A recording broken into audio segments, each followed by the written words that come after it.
मध्य प्रदेश में कोरोना की रफ्तार तो कम हो रही है, पर उसके साथ ही नई मुसीबत ब्लैक फंगस की लगातार बढ़ रही है। प्रदेश में 29 दिन में इसके 600 से ज़्यादा संक्रमित मिल चुके हैं, जबकि 31 मरीजों की अस्पतालों में मौत हो चुकी है। भोपाल, इंदौर, जबलपुर, ग्वालियर और रीवा के सरकारी मेडिकल कॉलेजों में मरीजों को फ्री इलाज किया जा रहा है, लेकिन इंजेक्शन की कमी बनी हुई है। इंदौर के महू सैन्य क्षेत्र से जासूसी करते पकड़ी गई 2 बहनों से पूछताछ जारी है। दोनों का पाकिस्तान से कनेक्शन की बात सामने आने के बाद इलाके में हड़कंप मचा हुआ है। सूत्रों के मुताबिक दोनों महू सैन्य क्षेत्र के सेना के कुछ अफसरों के टच में थी। आशंका जताई जा रही है कि हनी ट्रैप में फंसाने की साजिश तो नहीं थी। पूछताछ में एक युवती ने बताया कि पाकिस्तान के एक युवक से वह सोशल मीडिया पर शादी के इरादे से बात करती थी। बता दें कि आईबी की सूचना पर क्राइम ब्रांच ने गवली पलासिया में सेना से रिटायर चांद खां के घर दबिश के बाद उनकी बेटी हिना और यासीन को पुलिस ने हिरासत में ले लिया था। घर से उनके जीजा को भी पकड़ा था। इंटेलिजेंस एजेंसियों को ऐसा शक था कि युवतियां पाकिस्तान के कुछ लोगों से सोशल मीडिया संपर्क में थीं। युवक युवती के पास से उनके मोबाइल फ़ोन और अन्य डिवाइस जब्त की गई है। डॉक्टरों द्वारा जेनेरिक मेडिसिन न लिखने को लेकर हाईकोर्ट की युगल पीठ ने नाराजगी जाहिर की है। साथ ही केंद्र सरकार, राज्य सरकार और ड्रग कंट्रोलर से इस संबंध में जवाब मांगा है। कोर्ट ने महंगी दवाएं आम लोगों के खरीदने के मामले में गंभीर चिंता जाहिर की है। 7 जून को वीडियो कॉन्फ्रेंसिंग के जरिए शासन को तलब भी किया था। शासन को उपस्थित होकर बताना होगा कि डॉक्टर जेनेरिक मेडिसिन क्यों नहीं लिख रहे हैं, कंपनियों के ब्रांड क्यों लिखे जा रहे हैं। एडवोकेट विभोर कुमार ने हाई कोर्ट में जेनेरिक दवाओं को लेकर एक जनहित याचिका दायर की थी। याचिकाकर्ता ने तर्क दिया है कि कोरोना संक्रमण के दौर में और अब उसके बाद ब्लैक फंगस जैसे बीमारी लगातार लोगों को घेर रही है। इस बीमारी में एम्फोटेरिसिन B50 mg इंजेक्शन दिया जाता है। यह इंजेक्शन 2 बार लगाया जाता है। 2 इंजेक्शन की कीमत लगभग 14,000 रुपये पड़ती है। डॉक्टर कंपनी और ब्रांच के नाम से इंजेक्शन लिख रहे हैं, जिस कारण परेशान और पीड़ित को महंगाई में यह इंजेक्शन खरीदना पड़ता है, जबकि यह इंजेक्शन जेनेरिक दवाई में 270 रुपये का मिल रहा है। कोर्ट के सामने अधिवक्ता ने ऑनलाइन जेनेरिक दवाओं के दाम भी दिखाए, जिसमें यह इंजेक्शन बहुत कम दाम में मिल रहे हैं। इसको लेकर कोर्ट ने नाराजगी व्यक्त करते हुए कहा कि दवाइयों के रेट में इतना अंतर क्यों है। दमोह विधानसभा उपचुनाव भाजपा हो या फिर कांग्रेस, दोनों पार्टियों के लिए भारी पड़ा है। चुनाव के दौरान संक्रमित हुए 10 से अधिक नेता और कार्यकर्ताओं की कोरोना से जान चली गई। कोरोना से मृत हुए नेता और कार्यकर्ता की मौत के बाद से परिवार बेसहारा हो गए हैं। चुनाव के समय पार्टियों के लिए जान जोखिम में डालकर काम किया, लेकिन चुनाव होने के बाद अब कोई परिवार की खबर भी नहीं ले रहा है। भाजपा जिलाध्यक्ष रह चुके देवनारायण श्रीवास्तव की कोरोना से मौत हो गई। वहीं कैंसर से पीड़ित उनकी पत्नी की भी मौत हो गई।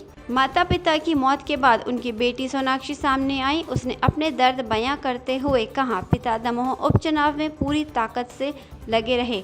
पूर्व वित्त मंत्री जयंत मलैया के साथ दौरे पर गए, मतदान कराया। इसी दौरान वह संक्रमित हुए। जबलपुर के अस्पताल में इलाज के दौरान उन्होंने दम तोड़ दिया। पिता के निधन पर सभी की दूर से संवेदनाएं मिली, लेकिन मदद के लिए कोई भी आगे नहीं आया। ना तो पार्टी और ना ही सरकार ने परिवार की खबर ली।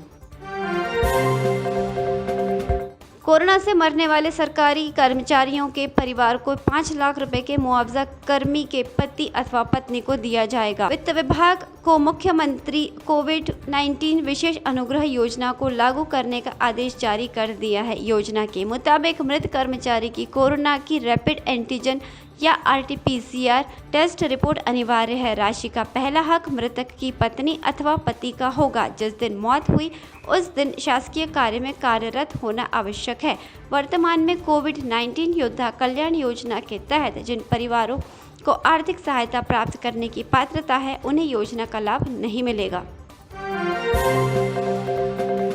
ब्लैक फंगस लगातार बढ़ रहा है। इसकी भयावहता को देखते हुए मध्य प्रदेश सरकार ने इसे महामारी घोषित कर दिया है। 2 दिन पहले ही केंद्र सरकार ने राज्य सरकारों से इस बीमारी को महामारी घोषित करने के लिए कहा था। इससे पहले तमिलनाडु, ओडिशा, असम, पंजाब ने म्यूकरमाइसिस यानी ब्लैक फंगस को महामारी रोग अधिनियम के तहत अधिसूचित किया है। राजस्थान पहले ही इसे महामारी के तहत अधिसूचित कर चुका है। प्रदेश के 8 मेडिकल कॉलेज में ब्लैक फंगस के मरीजों के लिए आरक्षित 420 बेड पर 361 मरीज भर्ती हैं। खास बात यह है कि राजधानी के हमीदिया अस्पताल में ब्लैक फंगस के लिए 80 बेड आरक्षित हैं, लेकिन यहां 90 मरीज भर्ती हैं। पूर्व मुख्यमंत्री कमलनाथ उज्जैन पहुंचे। उन्होंने बाबा महाकाल के शिखर दर्शन कर पूजा अर्चना की। इसके साथ ही वे कांग्रेस जनों से मिलकर उज्जैन और आसपास के जिलों में कोरोना की स्थिति पर चर्चा करेंगे। पूर्व मुख्यमंत्री ने शिखर दर्शन पूजन कर विश्व से कोरोना वायरस को निजात दिलाने की प्रार्थना बाबा महाकाल से की। इंदौर में भी 1 जून से लॉकडाउन की पाबंदियों की रियायतें मिलनी शुरू हो जाएंगी। कलेक्टर मनीष सिंह ने इस बात के संकेत दिए। इससे पहले मुख्यमंत्री शिवराज सिंह चौहान ने उज्जैन संभाग के जिलों को 1 जून से धीरे धीरे खोलने का ऐलान किया था। इंदौर कलेक्टर मनीष सिंह ने शहर में 10 दिन के सख्त लॉकडाउन लागू करने के दौरान अनलॉक की ओर इशारा किया।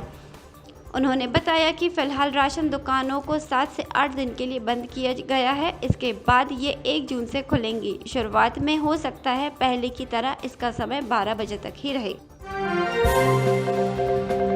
मध्य प्रदेश में कोरोना ड्यूटी पर तैनात डॉक्टरों को 18 घंटे ड्यूटी करनी पड़ रही है। वजह डॉक्टरों की कमी। मेडिकल कॉलेज में हाल ये है कि 30 बेड वाले कोविड वार्ड का जिम्मा 2 जूनियर डॉक्टर, 2 नर्स और 1 वार्ड बॉय पर है। अभी प्रदेश में 5000 डॉक्टरों की ज़रूरत है। 13 मेडिकल कॉलेजों में 1000 तो सरकारी अस्पतालों में 4000 डॉक्टरों के पद खाली हैं। 16000 नर्सिंग स्टाफ की कमी है। इसके लिए वैकेंसी तो निकल रही है, लेकिन कोई आने को तैयार नहीं है और जो आ रहे हैं वे क्वालिफाइड नहीं हैं। भोपाल के गांधी मेडिकल कॉलेज ने डॉक्टर व नर्सिंग स्टाफ के लिए हाल ही में 325, तो रतलाम मेडिकल कॉलेज ने 500 अस्थायी वैकेंसी निकाली, लेकिन इनके लिए उम्मीदवार ही नहीं आ रहे। डॉक्टरों की कमी के बावजूद सरकार नए मेडिकल कॉलेज खोल रही है।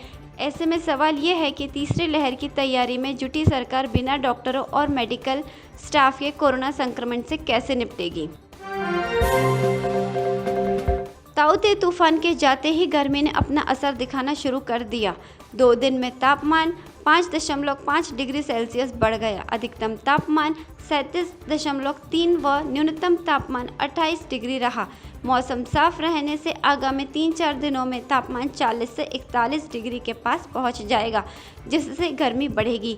बंगाल की ओर से पश्चिमी विक्षोभ सक्रिय होने से नौतपा पर इसका असर रहेगा। सहायक मौसम वैज्ञानिक वीरेंद्र यादव ने बताया, ताऊ-ते तूफान के कारण पिछले 10 साल में पहली बार मई माह में अधिकतम तापमान 32 डिग्री सेल्सियस तक पहुंच गया।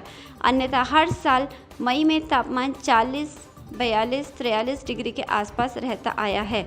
अब धीरे धीरे तापमान बढ़ेगा।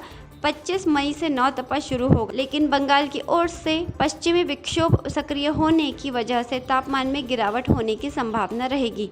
नौतपा के आखिरी 3 दिनों में बारिश की संभावना है।